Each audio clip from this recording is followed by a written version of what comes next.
السلام عليكم ورحمة الله وبركاته. هنخش على الشغل شوية في البرنامج اللي هو بتاع تأجير السيارات. هنخش هنا أدمن. المشكلة هنا إن طبعا هنا بيخش دخول. طبعا زي ما انت شايف ده متكرر. طبعا هو برنامج مش كده، برنامج التكرار ده مش يعني إن شاء الله ده الخطوة الجاية مش هيبقى فيه تكرار. دلوقتي هنا في حاجة اسمها صلاحيات. خش عليه، هي دي الصلاحيات. شايفين الجزء ده كله؟ ده الصلاحيات. طب دلوقتي احنا هنا ما الحل؟ الحل اللي احنا نفرش، نعمل زي حاجة زي فرش كده للأجزاء دي كلها، مرتبط بالجدول. مرتبط بالجدول. طبعا الفرش ده احتمال احنا كنا عاملينه في الصفحة الأولى، اللي هو دي، أعتقد دي. أكد الأول اللي هو الكويري دوت، هل دي له علاقة بالصلاحيات؟ أكد برضو عشان احنا بقالنا كتير مشتغلناش في البرنامج دوت. هنفتح بس جزء رؤية،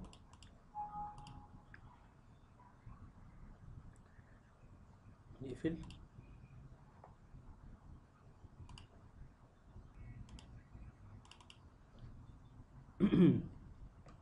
لما نيجي نكتب كده من أدمن،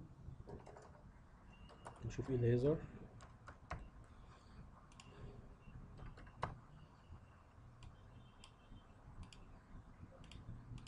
امسين الباسورد. طيب دلوقتي هو هنا هنعرف الأول ده التابع لأنهي جدول. تبع كويري 1. كويري 1 نشوف كويري 1 ده واخد منين. واخد من فوق من حاجة اسمها تيبل 2. تيبل 2 ماشي. هنا في تيبل 2 دوت هنبدأ ننزل بقية الايه، الصلاحيات دي.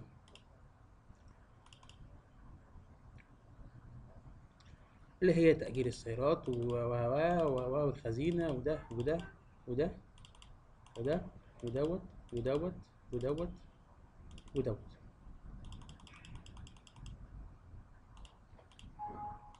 يبقى كده احنا لما حد يخش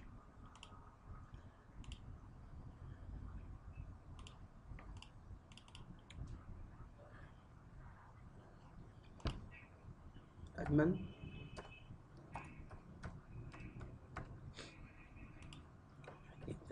50.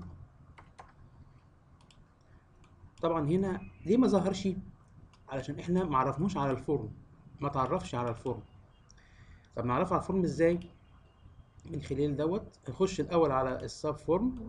نخش الاول من خلال العلامه البرتقالي دي، ونخش على كلمه سب فورم، ونخش على الديزاين، ونقدر ننزل الحاجات دي كلها. هتنزلها هنا ولا هنا ولا هنا مش هتفرق، لان كده كده اصلا ده ملف هيختفي.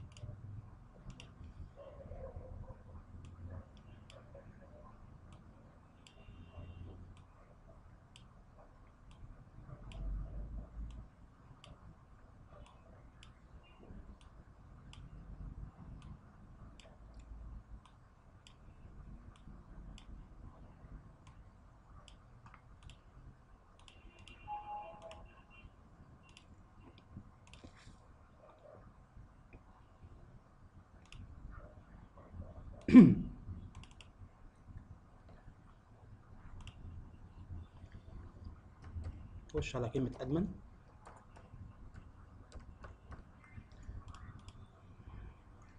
بص طبعا هنا مش هنعرف يعني نقدر نخش، بس ممكن نخش من مش مشكله. هات الجزء دوت، نعرضها كده ونشوف الدنيا فيها ايه. ما اعتقدش اللي هي بتخش على انهي فورم. بس اتاكد الاول، نشوفه بيفتح انهي فورم. فورم 3 هو الاساسي، ماشي. فورم 3. خش على ادمن. بدل ما نخش انا نفتح بص هنا طبعا هو الادمن عنده جزء من الصلاحيات. تمام. هنا هنشوف الاول النيم بتاع النيم بتاع هنشوف بس التيبل الاول. بص هنا متسمى ليبل، احنا عايزين نخليها بنفس المسمى الموجود بدوت. مهم قوي. طب هنا هناخد دي هنحطها في المسمى، نقول كنترول سي ويكون هنا عندي النيم وننزل. مش هينفع، ماشي. على كده نحاول كده نعملها من فورم، مش هو ده الكويري. نشوفها كده، نحاول ان احنا نخلي المسمى. لو مش هينفع احنا ممكن نزود له رقم.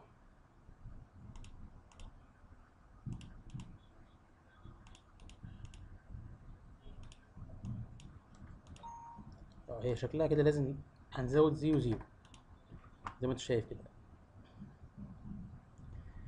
هنيجي هنا نحطها عند النيم وهنزود 0 0.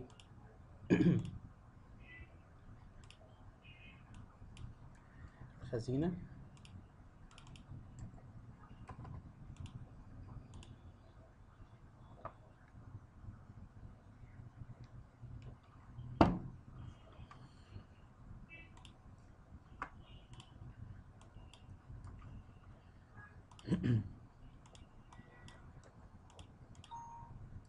يا سيدي هي 0 0.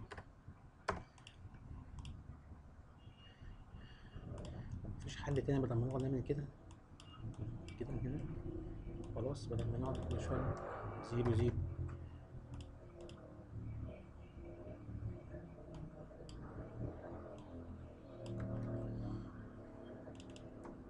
0 0. طبعا انت شايف كده دلوقتي اللي انا بعمل نفس الخطوات، يعني لو حابب تجري الفيديو جري، مش مشكلة. مش هقعد اقول زي الناس التانية تابع لاخر الفيديو واخر الفيديو، لا انا مش بتاع الكلام ده. وانا بقول لك اشترك ولا اقول لك جرس ولا اقول لك يحزنون. انا مش بتاع، انا ولا بتاع اشتراك ولا بتاع جرس، انا مش بتاع اي حاجة خالص. انا بشرح بما يرضي الله، مش عايز اوجع دماغ عشان انا مش ناقص. هنا اي ان هناخد كده اهو.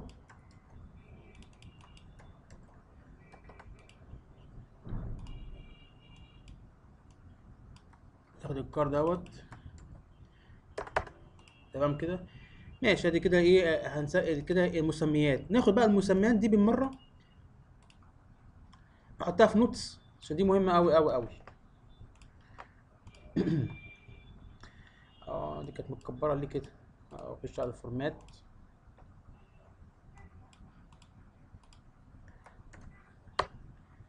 اللي بعده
تمام كده.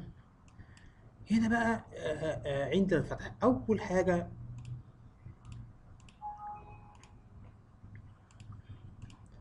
طبعا الجزء ده اللي احنا عملناه ده هيبان طبعا كده، ده خلاص دوره انتهى، ده دوره انتهى خلاص، مش عايزين منه حاجة.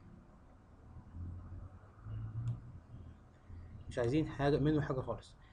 هنا بعد الضغط على هذا الكلام او هذا الاسم المستخدم هنعمل اد جدول، اضافة جدول.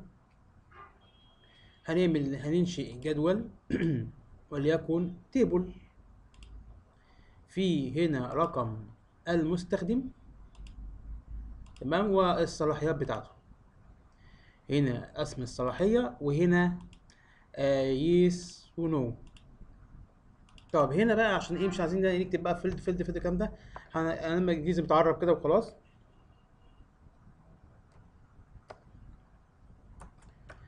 رقم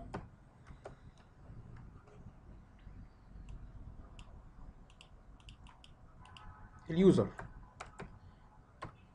رقم اليوزر، وهنا الصلاحية،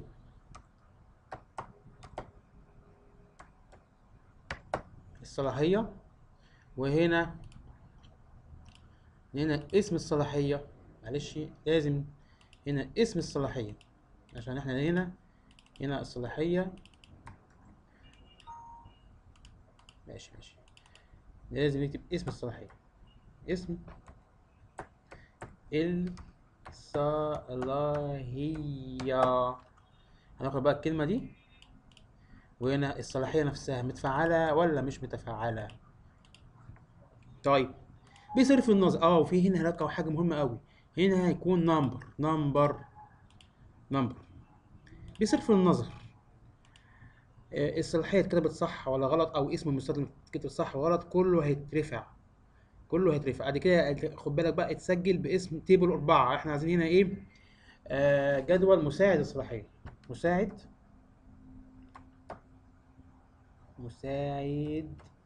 الصلاحية، مساعد الصلاحية. طيب يبقى كده تمام. الكلام ده هيخش في جدول مساعد الصلاحية. طب أنا الكلام ده إمتى؟ عند فتح المستخدم هنعمل كالتالي. بعد ما نعمل دخول، أو بعد التحديث، خصوصا الجزء ده يعمل إدخال الداتا. طب هنا بعد التحديث والداتا اللي هتخش، ايه اللي هيحصل في التحديث؟ هنستخدم الكود اللي هو بتاع اضافه اسم اضافه ايه يا ربي، اضافه بيانات الجدول. هنا نخش عند اضافه البيانات، هناخد بس ايه حكايه الفونت العالي ده. نخش كده فونت نصغر بسرعه. ناخد من اول هنا اهو، من اول هنا لحد هنا. تعالى بس نكبر سنه كده عشان الناس تشوف.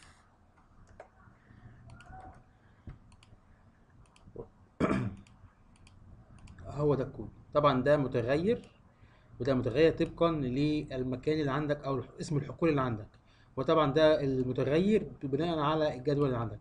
ده معيار، يعني ممكن تسميه اي اسم، بس اي اسم. لو هتسميه مثلا اس ام، يبقى لازم ده يبقى اس ام، وده يبقى اس ام، وده يبقى اس ام. تمام كده؟ عشان بس ايه، الناس تبقى ايه، الناس اللي مش عارفه، الناس كلها دلوقتي عارفه، اللي بيتابعني اكيد عارفين، بس يقول لك ايه اللي مش عارفين.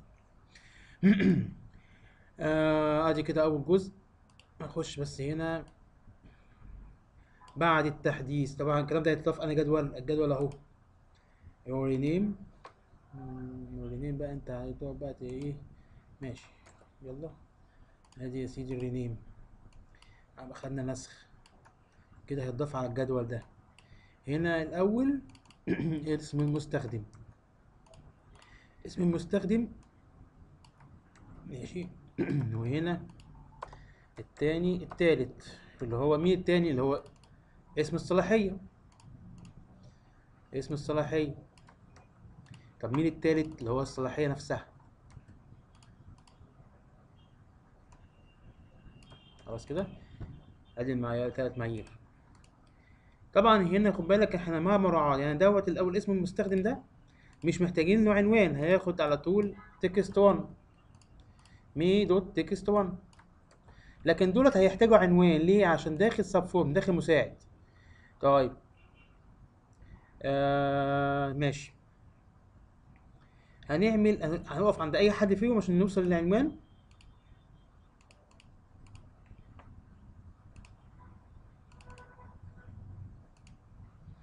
نوصل للعنوان لفورم اهو، فورم 3، والمساعد اهو، السب فورم اهو داخلي.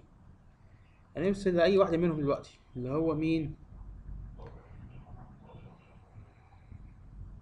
في حاجة هنا خد بالك، ماشي.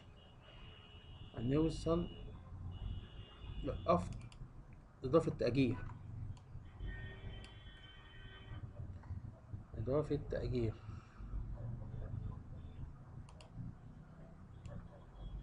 ماشي. لا احنا هنا بقى مش هنعمل له عنوان، مش هنضيف له عنوان، هنضيف حاجة اسمها، هقول لك دلوقتي، هناخد الكلمة دي بس، إضافة تأجير.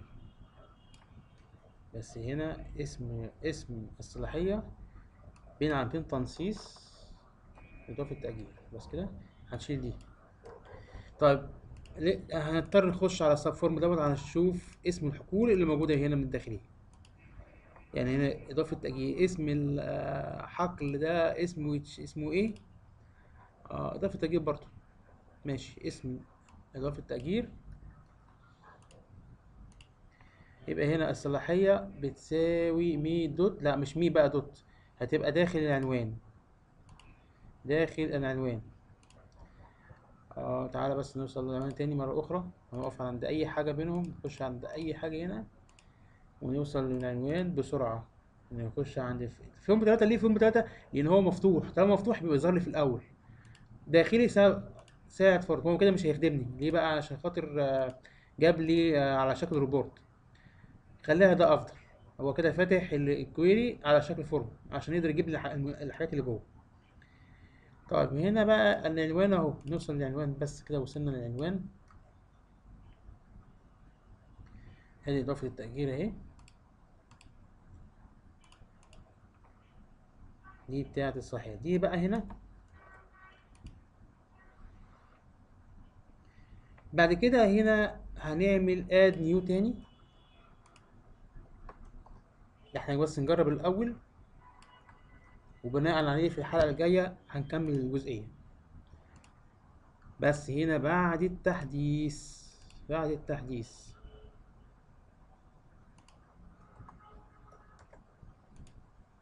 وخلي دي يا ريت يستحسن خليها في البداية، البداية خالص فوق الريكويل. تعالى كده نفتح الفورم 3، خش عند ادمن. هنا قال لك مشكلة، ايه المشكلة في دي؟ المشكلة في دي المشكلة. هنا فورم وكويري وايه يعني الصلاحية. طب نتأكد الاول الصلاحية، نتأكد الاول بتاعت الصلاحية هنا. ده الصلاحية نوعه ايه؟ نوع يس ونو. تمام. طيب اتأكد بقى بالمسمى اللي هنا. خلاص امشي بقى طيب عشان نعرف نشتغل. المسمى اللي هنا شيدي، المفروض دي. لا يعني مش عارف هو، طب ما هي دي، ما هي دي بتاعت يس ونو، إضافة تأجير. هو ده مش صح اللي هو إضافة تأجير؟ م?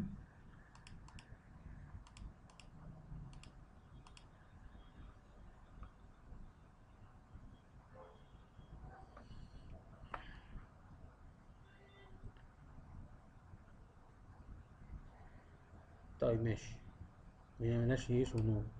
نعمل كده الفيلد، احنا هنا في فيلد 1 ضاعت نوع تكست، مش مشكلة. نخلي كده الفيلد 1 هو ايه، هو اللي يحل محله كده ونشوف.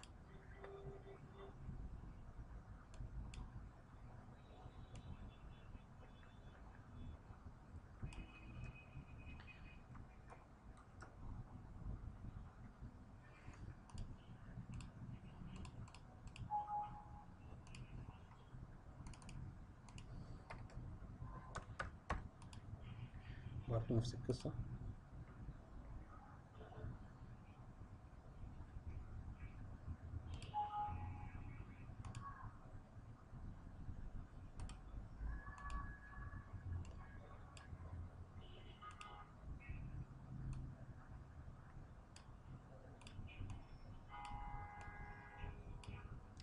المفروض دي. اسمك ايه يا ابني؟ ما هو ده بقى الحاجات اللي بتطول الحلقة. اسمك اسم تاني غير ده؟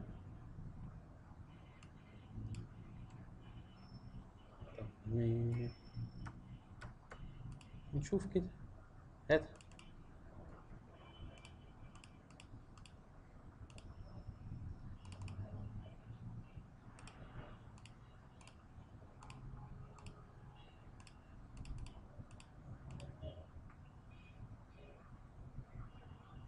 لا احنا عايزين بعد التحديث.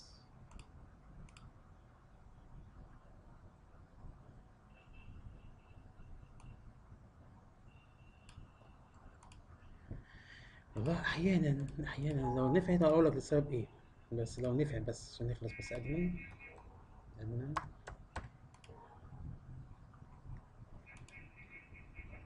أوكي، لسه كلها في التالتة دي يعني. اد نيو. طب هنا اللي هو المساعد ده،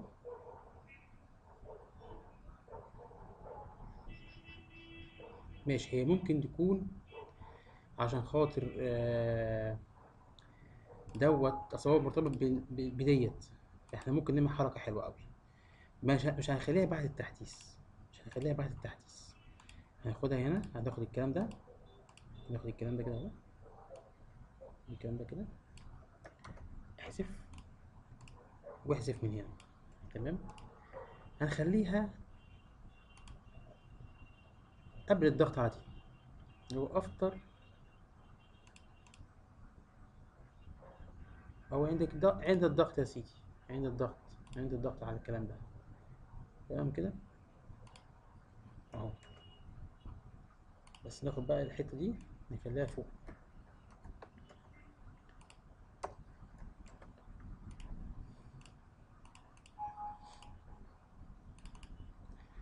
ادمن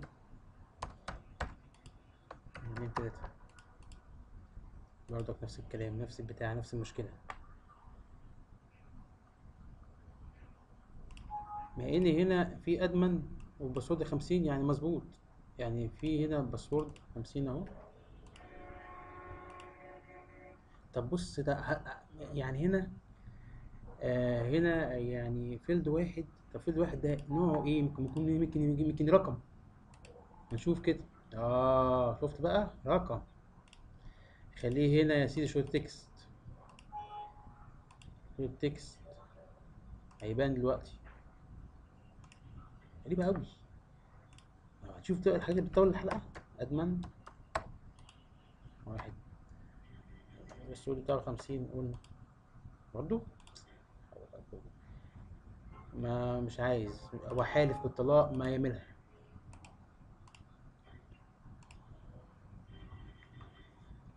طيب بص يا سيدي، احنا هنعمل هناخد الكلام ده كله كده من هنا كله. هو اولا فين هو فين هنا؟ اه مم. طب بص يا سيدي، انا عندي فكرة حلوة اوي. هناخد، هنعمل تكست كده ويقول لك انت شايف ايه هنا في الحتة دي. تعالى كده ونشوف كده.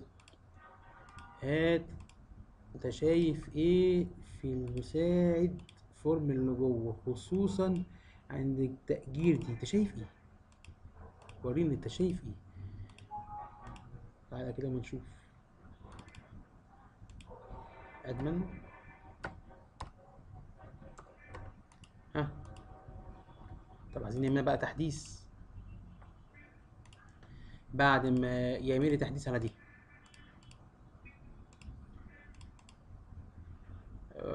حدث لي تكست 20 دي، حدثها لي.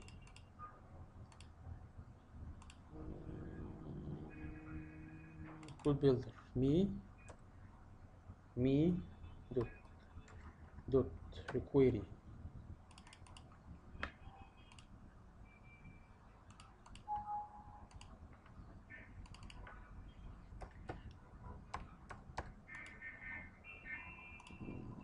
الله.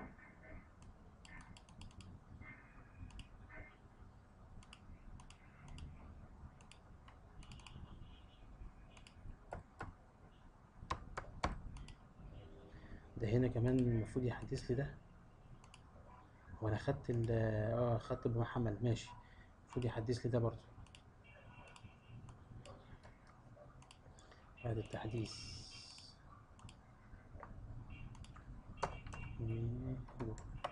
تطوير الليست الأول ده معلم عشان إيه نقدر نشتغل. أدمن أهو. يعني أنت كده شايفه أهو ناقص واحد. يعني إيه ناقص واحد؟ يعني تقريبا مش تقريبا ناقص واحد ديت يا مفعل الصلاحية يا مش مفعل، عشان أنا الصراحة بنساها. بس هي يا ناقص واحد يا صفر. أنت شايفه ليه عملت ليه بتعمل معايا كده؟ طيب هناخد بقى القيمة اللي هنا دي هنسميها بقى هنا اهو، في هنا تكست جنبيها كده اهو يعرفنا ده ايه الافندي دوت، ده تأجير السيارات، اضافة تأجير. بس خلي كده عشان ايه، وفي نفس الوقت اللي احنا الكلام ده كله مش هيبان، يعني مش هيبان. بس هنا هنسميه تكست 20. ماشي خليه تكست 20. هنا بقى كده هنضطر نعملها بدون عنوان، يعني مش هنحتاج دي مي دوت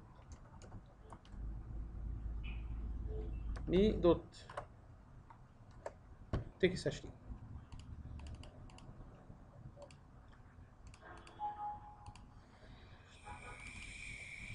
ادمن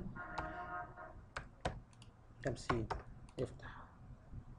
بص بقى هنا في الجدول سجل لي ادمن المعرف بتاعه اللي هو التأجير دوت ناقص واحد. طب ناقص واحد دوت معناها عشان بس ايه كنا احنا عارفين من مرة ان بالنسبة لادمن 50 ناقص واحد دي يعني مفعل. تعالى كده نشيل دي، هتبقى هنا كام؟ هتبقى صفر.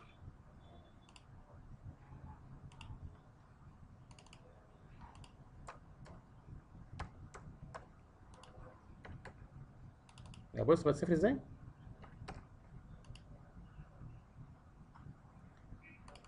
اهو بقت صفر مش مفعلة. ماشي يابا.